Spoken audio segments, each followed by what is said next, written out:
Hey guys, Bugcat7 here. Okay, it is Monday, November 18th, 2019, and I want to thank you for visiting the Stonewall Research channel here on YouTube. Thank you very much. I really do appreciate it. Alright guys, well, in this video today we're going to talk about the stone walls of New York and New England, but just to let you know, there are more stone walls in other states in the United States, including California, which there are miles and miles, God only knows, thousands of miles of mysterious stone walls in California as well.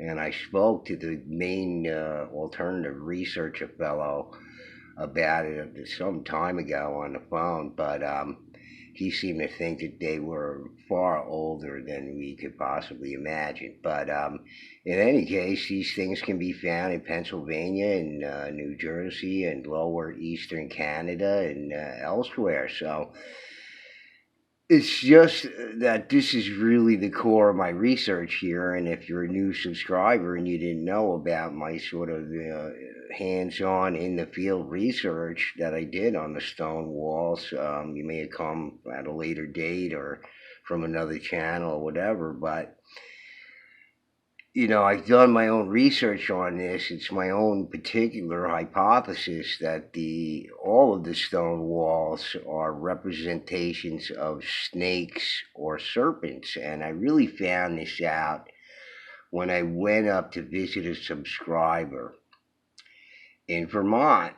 This fellow Jimmy, the Paleo Mountain Man, he's got his own channel, and you should check it out because he lives in quite an important site, a central site.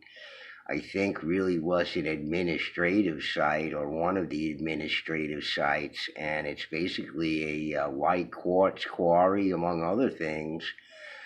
But what he sent me these pictures of his stone wall there and did a video about it on his channel. I said to myself, I got to get up there and take a look at this thing myself and see what it was. And he seemed to have this circular construction there, as you can see it in the stone wall here, that's on these flat stones as a base to make this construction here. And I said to myself, why, this is just so interesting. And there's like a squarish stone in there, which seems common among these builds in some cases or particular places here in Vermont.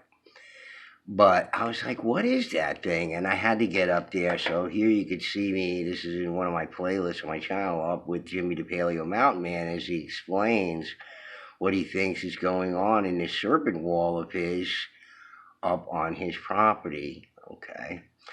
And while we were looking around in his property, we came to these other places, like this one, for instance, on a lower part, in the rear part of his property, which is really very inhospitable mountainside over there, very inhospitable.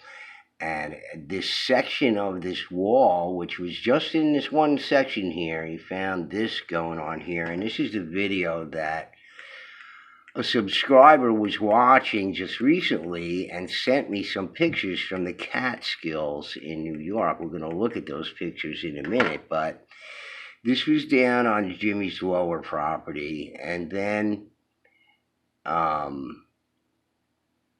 this was in his front of his property. You see it sort of buried in a thicket here. There's a rather flat wall at a certain level, okay, on either side of this thing. You can see this building a wall where you have this central stone, again, with this circular construction of stones in it, similar to the other ones. And then Jimmy and I went up on Mt.Ephraim, 1,600 feet or 1,800 feet, onto the summit of Mt.Ephraim in Vermont, about 5 minutes from Jimmy in Springfield as the crow flies, but it takes it's like 20 miles to get there. That's how it is in the mountains. So this is a very, very high mountainous area, no farming area here or anything like that. And we came upon, again, another one of these circular stone constructions with a central stone in it. Okay, and I started seeing as an eye and had noticed it elsewhere in Waking Up at Turtle Island blog that's hosted by Tim McSweeney from a Facebook page I belong to, celebrating the ceremonial landscapes of the Northeast. Okay, so, and I'm also an editor on Northeast Historical Sites Facebook page as well. I was made editor there just recently by Matt Adams. So I'm out there a lot. I'm trying to make my own videos. Just don't have a lot of time between work and everything. It's just tough. But here again, we found another one of these circular constructions. It seemed like an eye to me, and this whole thing seemed to be more like an effigy in the wall up there. So it's just a recurring theme of this going on. As I said, Waking Up at Turtle Island, I saw another one of these large stone walls with this, and it just sticks out like a sore thumb, because the rest of the wall isn't constructed like this. You can see the way the rest of the wall is constructed, and all of a sudden you come across this circular build in a wall with a central stone, okay? And this subscriber, I guess it was a guy who was just watching my videos, was watching this particular video about the eye in the wall. This is the introductory video to my channel. Okay, with another one of these circular builds, the eye, and the rest of the wall is just sort of plain and unspectacular, ordinary, until you get to these certain points in the wall, which I noticed up there in Vermont. It's not only these eyes in the wall and everything, it's also, there's a language in the walls. And Dr. Robert Schoch of, the Sphinx fame and dating the Sphinx back far beyond what the historical timeline gives it, back some 20,000 years, okay, the mystery of the Sphinx with Dr. Robert Schoch. He was the one who said in the past couple of years in radio interviews that he believed that the megalithic stone constructions around the world had messages in it. And, I didn't know about that when I undertook this thing, but I heard it later. But it seemed to Jimmy and I that there was some sort of more information going on in these walls than we actually knew about, because it seems to be maybe either some sort of language or some sort of numbering system that corresponds with language, some sort of art in the walls, more symbology than just even the serpents themselves. But after looking at all of these circular constructions of the wall, I came to the conclusion that all of the walls are considered serpents or snakes or what, and this eye in them keeps recurring, is to indicate who these people were. These serpent people or snake people, whatever they were. Apparently, they're also in New York. And this subscriber, this guy just recently subscribed, here's one of the pictures that he sent me, okay? And you can clearly see the circular construction in the midst of this wall. Just sticks out like a sore thumb. And this fellow noticed it, and watched my video, and just recalled in his head that this is what it was. And here it is, folks, okay, in the Catskill. And this is this is one of the best examples of it that I've seen, because you can see the way the rest of the wall is built, okay?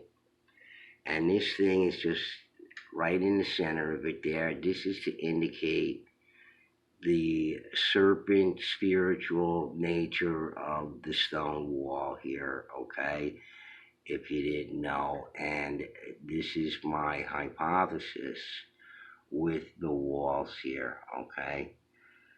And I see, this is a very fine example of it. And as you can see, again, this circular building of the stones with this central stone that just sticks out like a sore thumb. And you can see it in many places, not only in Vermont, apparently elsewhere, as I said in the Dennis D's videos, but I thought that was a fine example, and this is another fine example up there on Mt.Ephraim in this heavily forested mountainous area where no crops are growing and people are just haven't been there forever. So, and just think about it, guys, and I want you to look at this again, okay? Look at what's going on here. Okay, this is New Hampshire. This is the New Hampshire Stonewall Mapper. And this is right next to Jimmy. Okay, if we can get it to move here.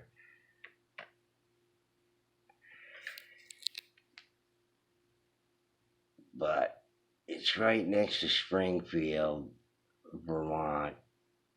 I might have to reload this page now.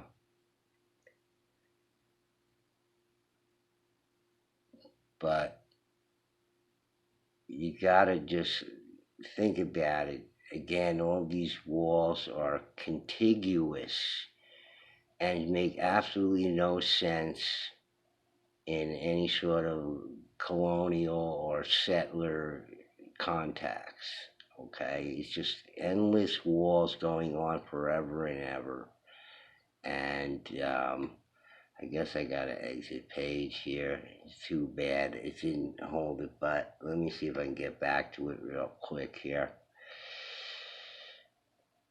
Just not good internet here, folks. I'm sorry. And this is a fantastic site if you've never been to it, if you want to look at the stone walls here. But let me see if I can get it down here again. And when you start seeing the density and concentrations of these stone walls, it's just mind-blowing. And these are in remote areas where people still aren't today, just very sparsely populated areas. And there was no settlers or colonists. This is not, well, look at what's going on here. It's just amazing. And the majority of these walls were not built by colonists and settlers. Colonists and settlers built their own walls and sometimes modified a lot of the Aboriginal stone walls that were already there. And there you can see down in the left-hand side here where Jimmy is, and if you could see Vermont as well, the identical thing is going on in Vermont. You can see very heavy concentrations of these walled areas along the Connecticut River, which divides New Hampshire and Vermont. But if we could see the verified LiDAR imaging, again, these are just the walls that are verified. Any walls that haven't been verified are not on this, including other stone constructions, effigies, cairns, whatever it may be, dolmen, etc., are not included on this because they're not walls, okay? And you can see some other heavy concentrations here. It's phenomenal. And if you could see it here in Vermont, it would look identical to this. And here's where Jimmy is at, Jimmy the Paleo Mountain Man, in an extremely important site. He's on top of a mountain there. I believe the tops of the mountains where you can see some of these stone walls are built in these inhospitable areas are administrative areas. So what better area for the administrative portion of these peoples to be? Okay, and this goes along with my theories about how these people organize themselves and how the Iroquois and Algonquin and the Pequots and everybody followed along in the examples that these people set, these large hominids that existed in the past. The stone giants, they weren't stone giants because they were made of stone. They weren't stone giants because they had stone armor. They were stone giants because they worked with the stone. You see? So we've dispelled that legend or myth. Now we know what the stone giants are. Okay, the people who built these walls, and just when you go in on them, it just gets even kookier and crazier, and it's phenomenal. And as I said, if we were able to verify the rest of the stone walls and put them together with stone walls in Vermont, etc., it would just be one giant contiguous stone wall site, guys. Okay, you want to know where the biggest mega city ever was in the world, and the evidence for it is still here. Well, it's in the northeast of North America, guys. I hate to break it to all the megalithomania people and Brian Foster and Michael Tellinger, and I don't give a crap who it is, okay? This is my research. This is my expertise, guys, and who knows what this says here. Maybe this says all kinds of stuff from above. You can only see it from above. Okay? I'm not the only one to think about that. Some other people have thought about that too. Okay? So there's very interesting things to go along with this. I specialize on this on my channel, on site, in person. I'm not just a guy sitting in a chair and giving you reading you articles, and I'm a serious researcher, folks. Okay, an amateur anthropologist, archaeologist, whatever you want to call me. Okay, alternative researcher. Okay, but all the walls are considered serpents, guys, and just the repeating I theme in the wall just indicates it again and again and again and again.